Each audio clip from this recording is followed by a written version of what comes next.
Welcome, everyone, to another episode of Taking Up Space, a Michelle A. Mayer podcast. Always excited about coming forward, y'all. Today is no different. Today I want to come forward and speak to a chapter in the Bible that we will come to in the upcoming weeks or months. But I'm going to only touch upon it just briefly because this morning I was going to speak to framing and how we use these frames to focus on certain aspects of people, of things, of situations, what have you. But I chose to go another route. But I'm going to dedicate that topic to this podcast. So I'm going to use. Hold on, y'all. I'm going to use the story of Jezebel and Ahab as an example to this, because when I get these ideas, they don't come always in the form of biblical reference points. They just come in the form of, like this morning, I was thinking of frames. I didn't think of any particular biblical reference regarding frames. And then today, while I began putting together what I'm going to convey to you in this podcast, I always cross-reference, okay, what biblical reference points can I use to give the people something tangible outside of just life experiences? And so that's what brings Jezebel and Ahab up. And I say that because I spoke to in my Hey Friend episode that it's always these books of the Bible that give me these weird kind of feelings. It's Kings, the book of Samuel, the story of Job, Hezekiah. These books mostly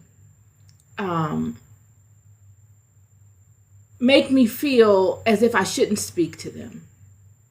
It's the spirit of these characters, because they innately and fundamentally do not like to be brought up into the light.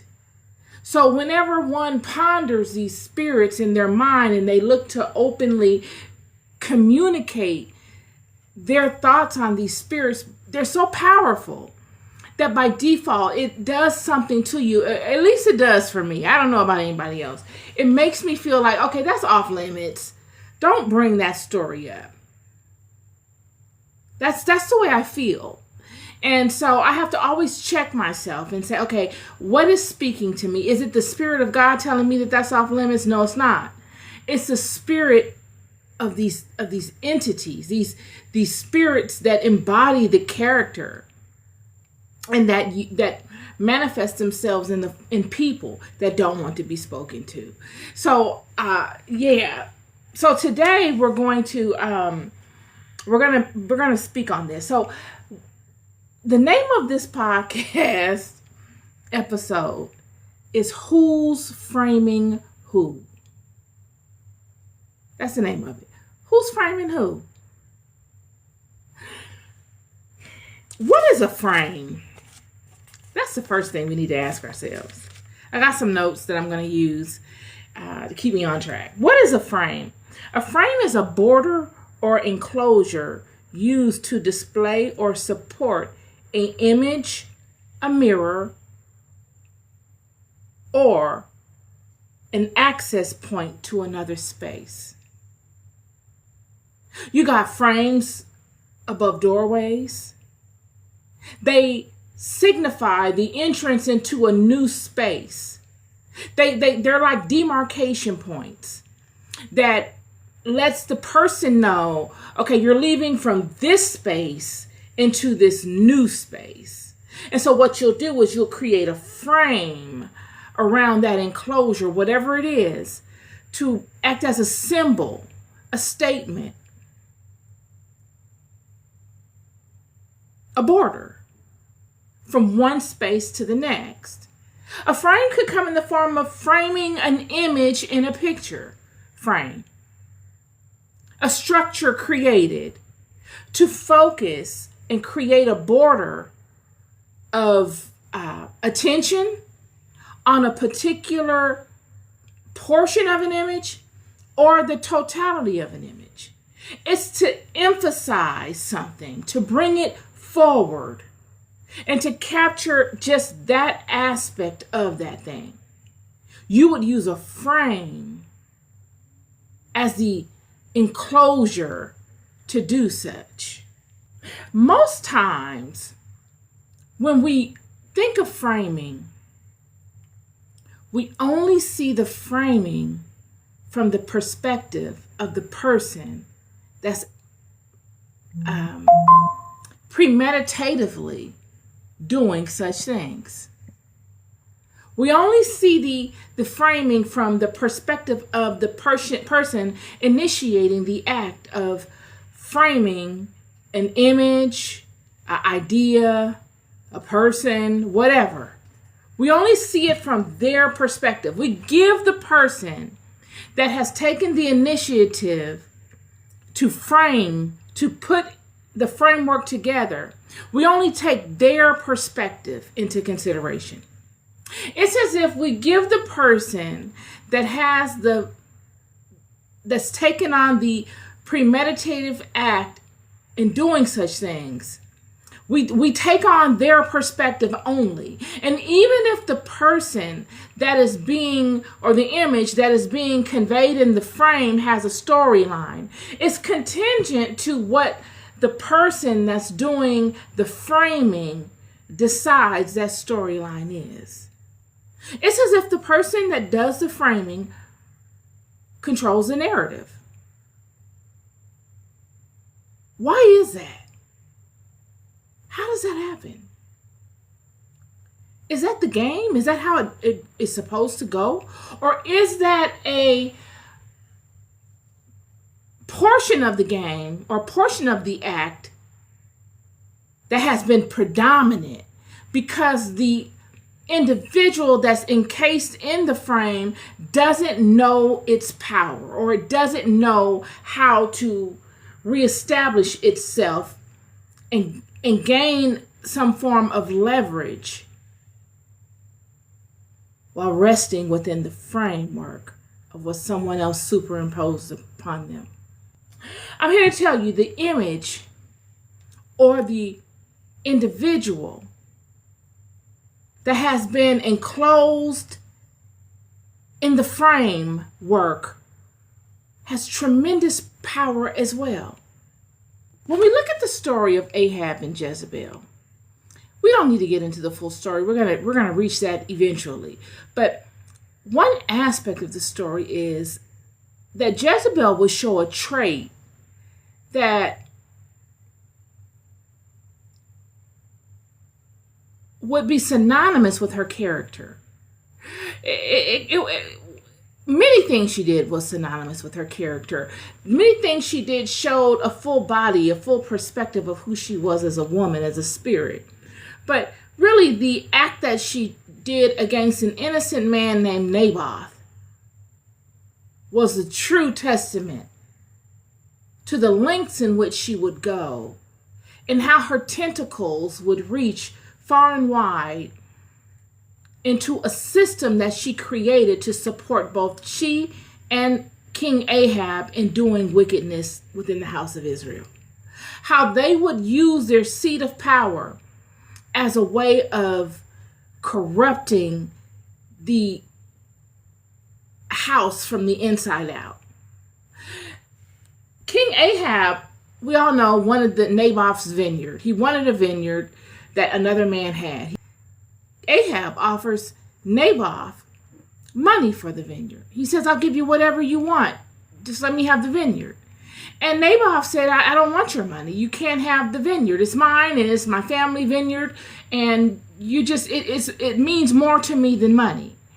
And because he was told no, he didn't know how to handle it. Another Saul situation. His ego is bruised. He doesn't know how to process someone standing for something and turning him down. Something as simple as a no to buying a piece of property. He couldn't handle it. Bruised his ego. He goes home and Jezebel finds out about it. And she concocts a plan to have all of the people that they've appointed to these high-ranking seats in their kingdom to work in cahoots with her, to scandalize this man's name, to frame him. All these people,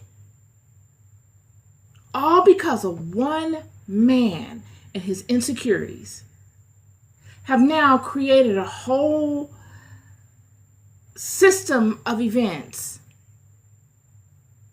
placated around sabotaging and framing an innocent man for literally nothing. At the end of the day,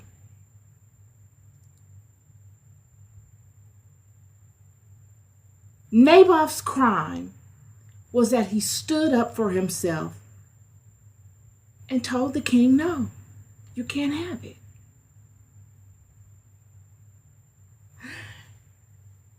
Chapter 21, verse 8. So she wrote letters in Ahab's name, sealed them with his seal, and sent the letters unto the elders and to the nobles that were in the city dwelling with Naboth. And she wrote in the letters, saying, proclaim a fast and set Naboth on high among the people.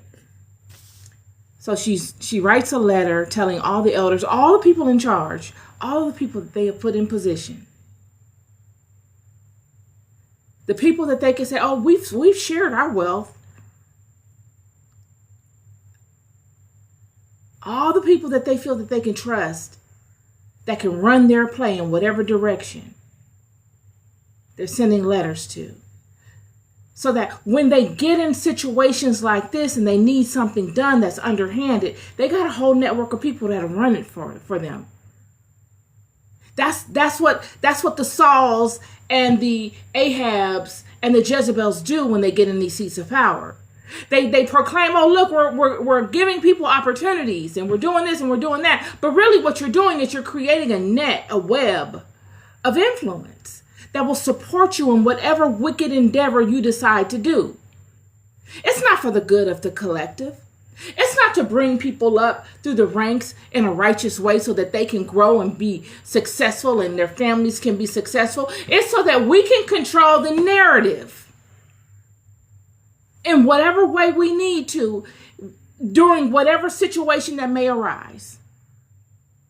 So she writes these letters, she seals it with the king's seal, and she sends it to all of her people in her network.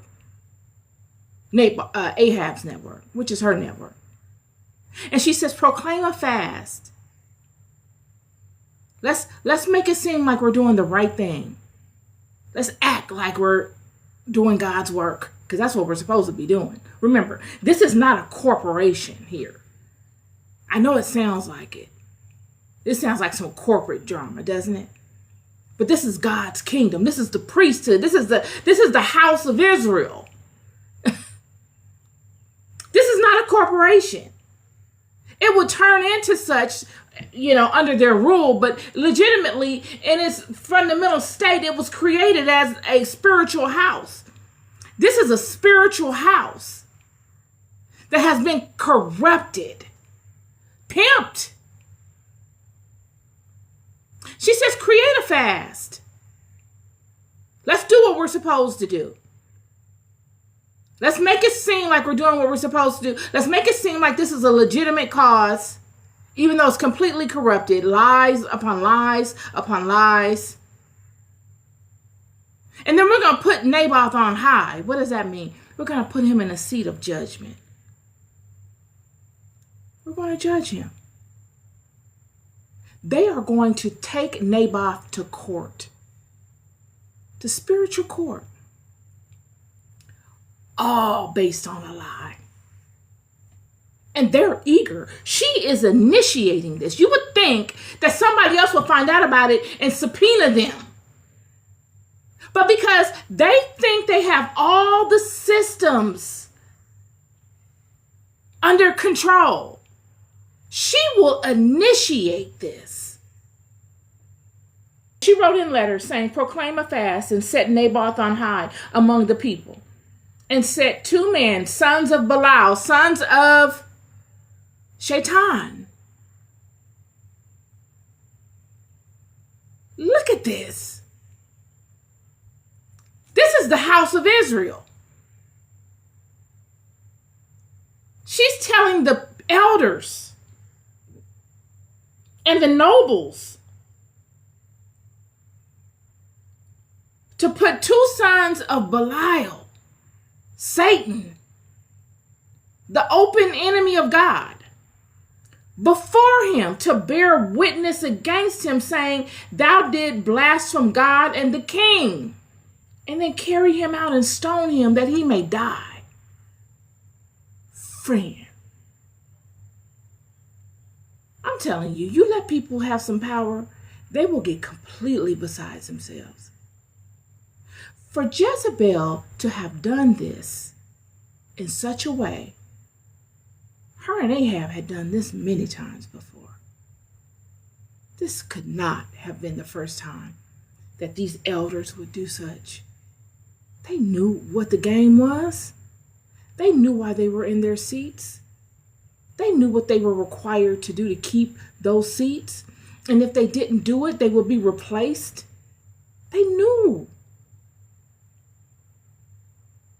And the men of his city, even the elders and the nobles who were the inhabitants in his city, did as Jezebel had sent unto them, and as it was written in the letters which she had sent unto them. They proclaimed the fast and set Naboth on high among the people. And there came in two men, children of Belial, and sat before him. And the men of Belial witnessed against him, even against Naboth, in the presence of the people, saying, "Naboth did blaspheme God and the king." Then they carried him out of the city and stoned him with stones that he died. Then they sent to Jezebel, saying, "Naboth is stoned and is dead."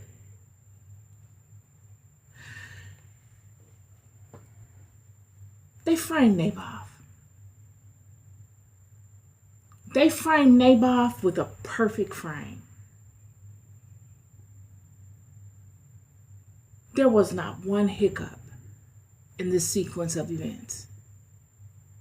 From beginning to end. From the time Ahab asked him to sell him the field and Naboth said no, it was as if Ahab knew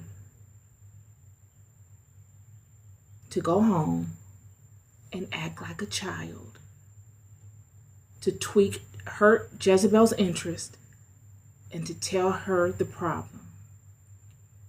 What we're looking at initially with Ahab is a man not willing to take the brunt of the sin. He knew in telling Jezebel that that man did not want to sell him the field and that it bothered Ahab, that this would be right up Jezebel's alley. And she would go to extremes behind it. He knew it. That's why he told her. Because then he could legitimize, okay, I'm the king of Israel. I won't get my hands dirty. I'll say it was her. As if God don't know. I tell you, sometimes I wonder, do we realize that everything we think, feel, hear, see, God thinks, feels, hears, and sees? Friend, I was watching something on social media yesterday about how they got systems where they can see into your thoughts. Friend, these people are light years ahead of what we could even imagine. But all they're doing is mimicking what God does. They're using God's framework. They can't go beyond anything that's already been done by God. There will be nothing for them to pull from. So if you've got people in the physical world creating technology that can do such things,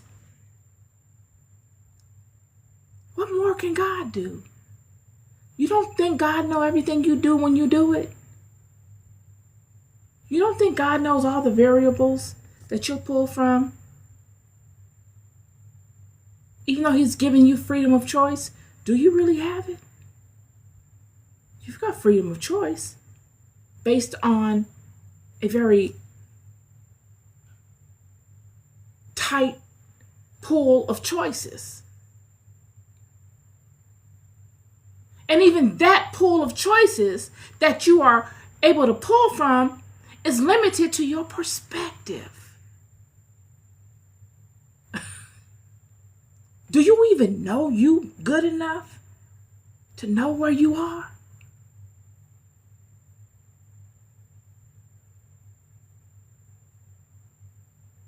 He would think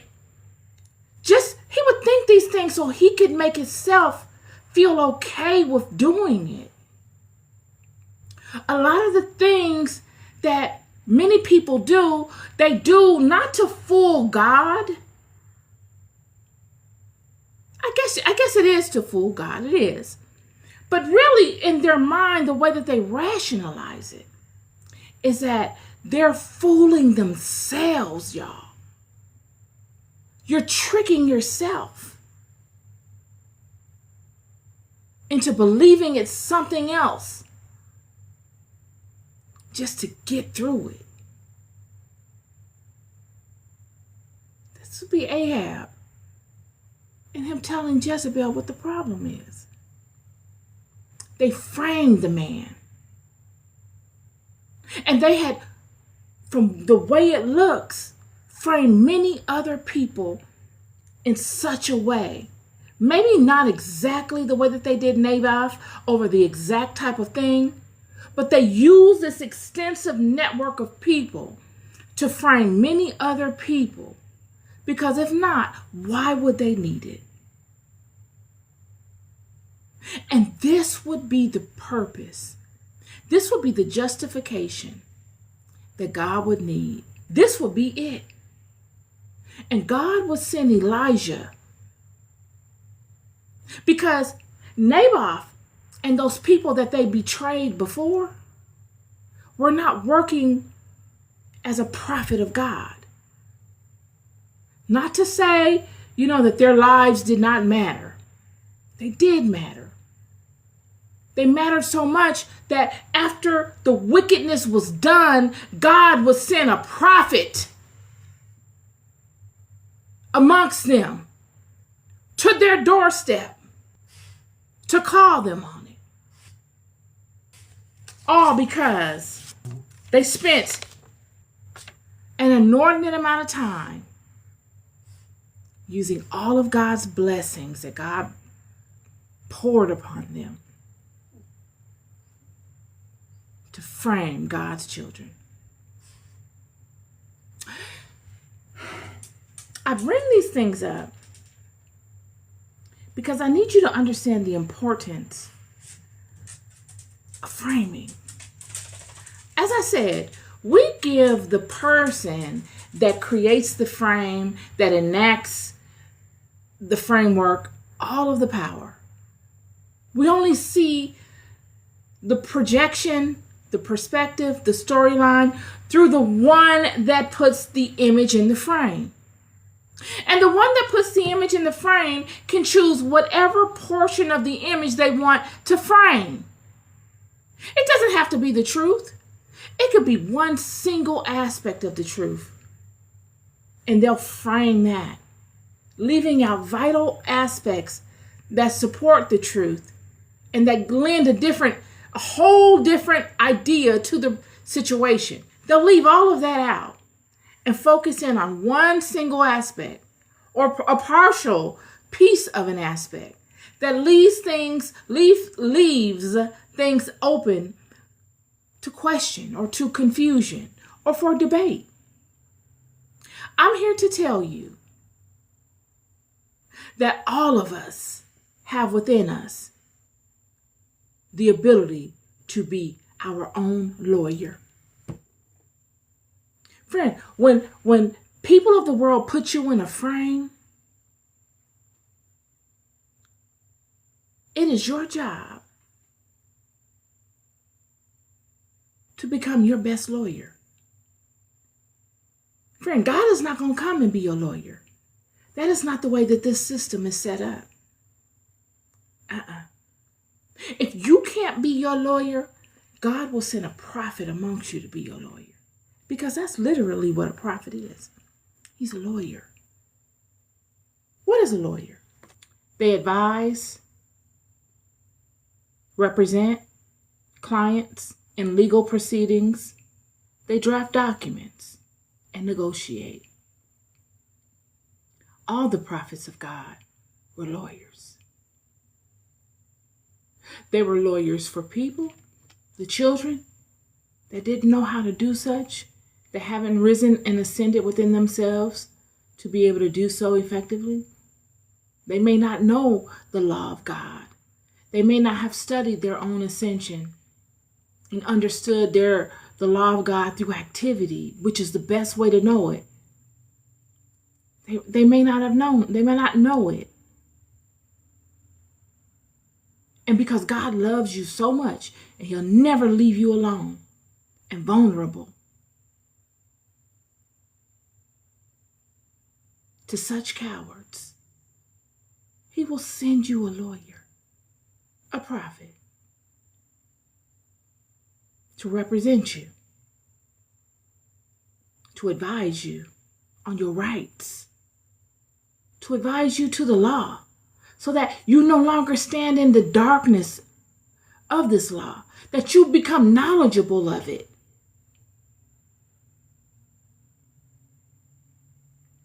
To draft documents on your behalf, spiritual documents, to interpret the word for you, to make it come to life, to make it sing in your life as fuel, not as a fantasy, not as a good old story of the past days and how we used to be, but something that you can reference and that you can use as a tangible resource in your life today to help you navigate the many paths of this life, to overcome such people as these people that look to frame you, to give you the power while sitting in the frame that they have superseded above you and your truth and above you and your life, for you to cast off that frame, or even if you can't cast it off, for you to sit in that frame in a seat of power, not as a victim, but as a representation of real power, of authority, of truth. So that while you're sitting in that frame, you are conveying effective truths that dispel the lie. So that when they see you in that frame, what you are representing is completely contradictory to the lie of the Jezebels and the Ahabs and the Sauls of the world. And that truth that you display holds them in judgment. You mirror it back upon them and you say, no, that is you. That is you. We walking with this mirror everywhere you go. Anytime you interact with me, you are looking at yourself.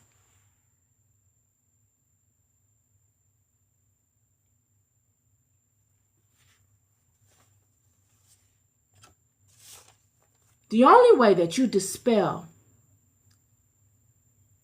the spell of the frame, the only way that you hold power while positioned in the frame, is for you to become your own lawyer. And you've got to know the law. There's no way around it.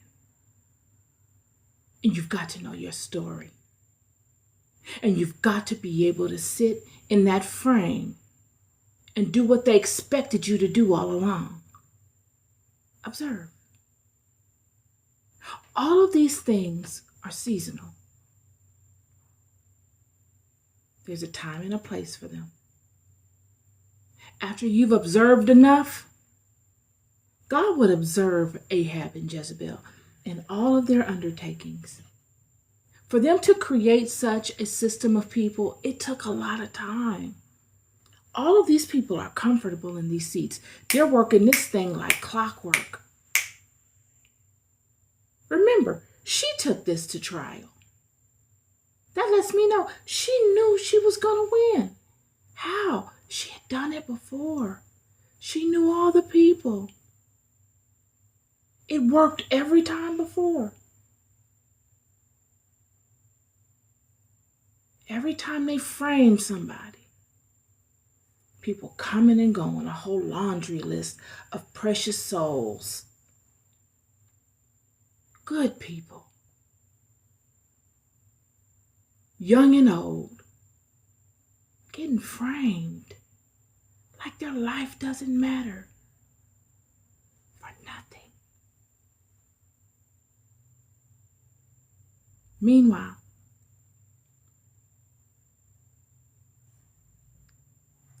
that frame, everybody's sitting in that frame observing, voiceless, paying attention, coming and going. There's a season that you sit in that frame and you observe them. Let them do what they choose to do. I want to see what you want to do. Have at it. Whatever you want to do, go for it. Do as you want to do.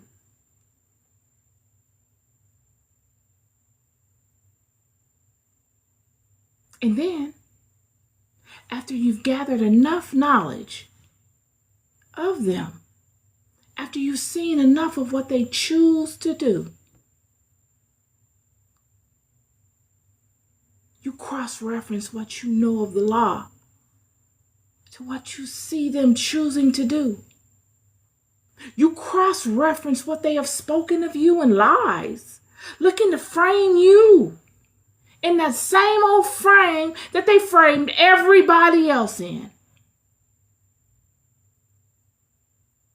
And you are able to negate it intelligently without ever having to be privy to those conversations. Lawyers.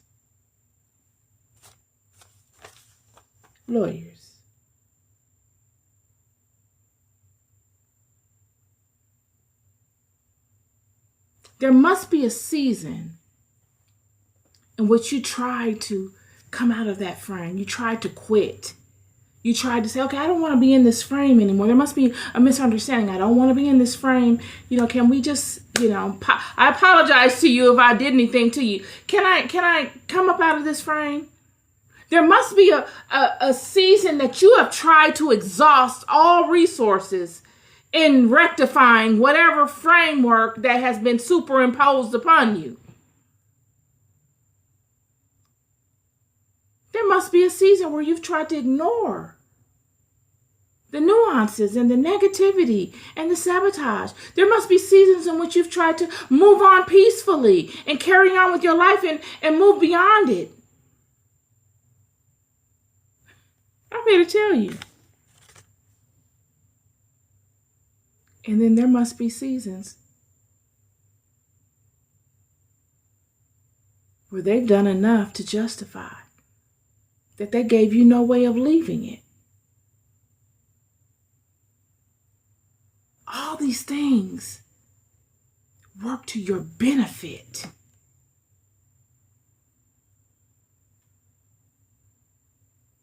They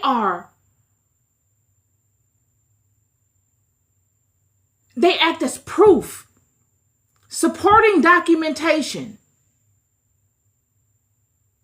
I'm not talking about no worldly legal system, even though they would hold up in that as well. I'm talking about spiritual legal systems because, friend, many of you are worried about worldly spiritual systems and they don't come close to the spiritual ramifications of the things you're doing.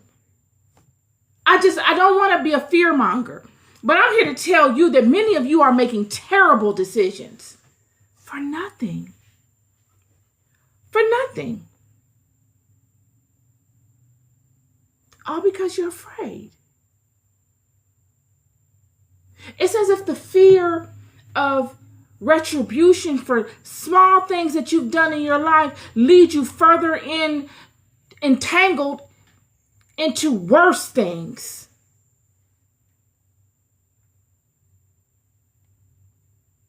That's what fear does.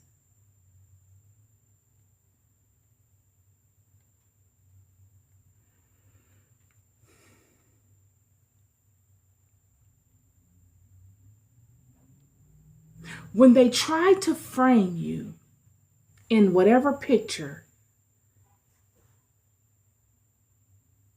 you've got to get to a place where you ask yourself, what picture can I paint to frame them in? What's your get back? You can't stay on the defense forever. You cannot.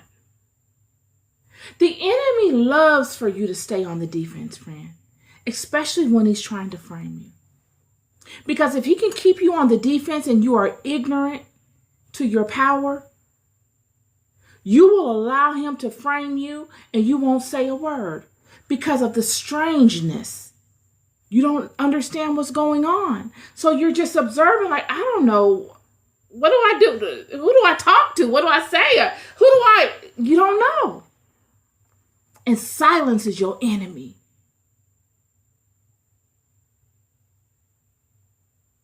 Truth, the light of truth is your best friend.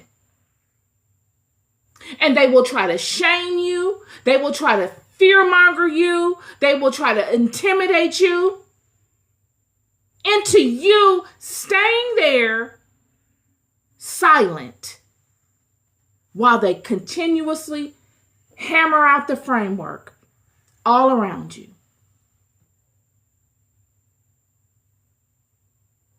Your offensive position, after you've absorbed enough information and now you are empowered with knowledge and information, is speaking your truth. I never agreed to this. I don't know nothing about this. But you know that. I tried to walk away from this, but you told me I can't leave. I tried to move on from this, but you put blockages in every area that I needed to move on from. So now you got to deal with me.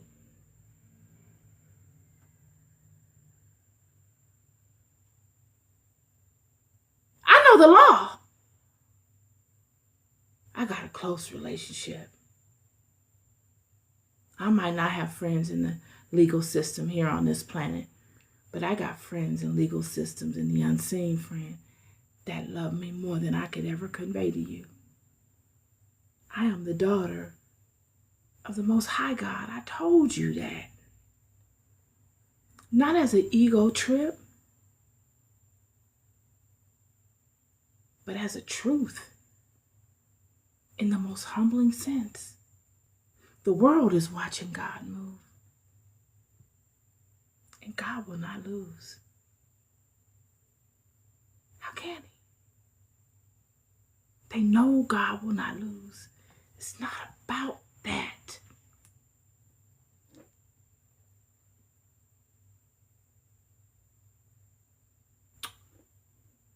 Who's framing who?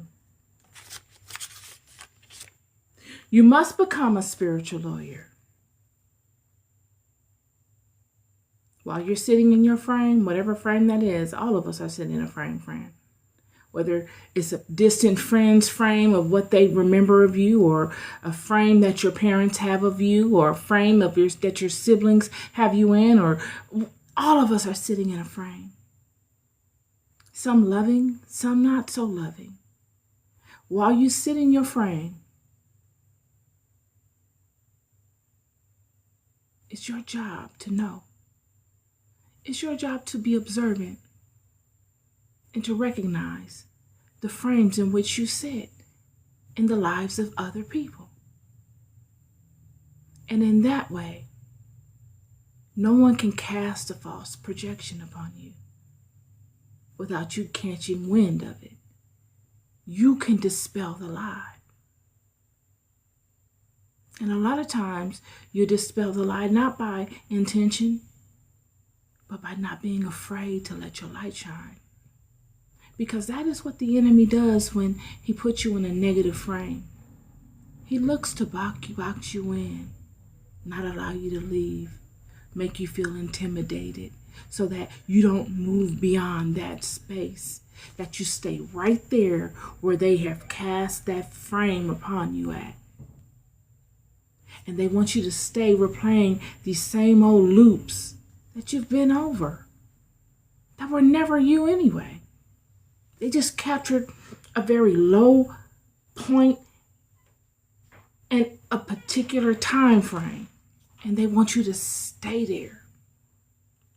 Because like Jezebel and Ahab did in framing Naboth, they want to use that one space as the foundation of which they entangle all of their network of people to frame you in. But God said no. When Jezebel and Ahab betrayed Naboth, that was the final straw of their cycle of framing people. They had been doing this on, and it was probably very profitable for them. It was nothing for them to do such things until Elijah came. And when Elijah came, it was no longer profitable.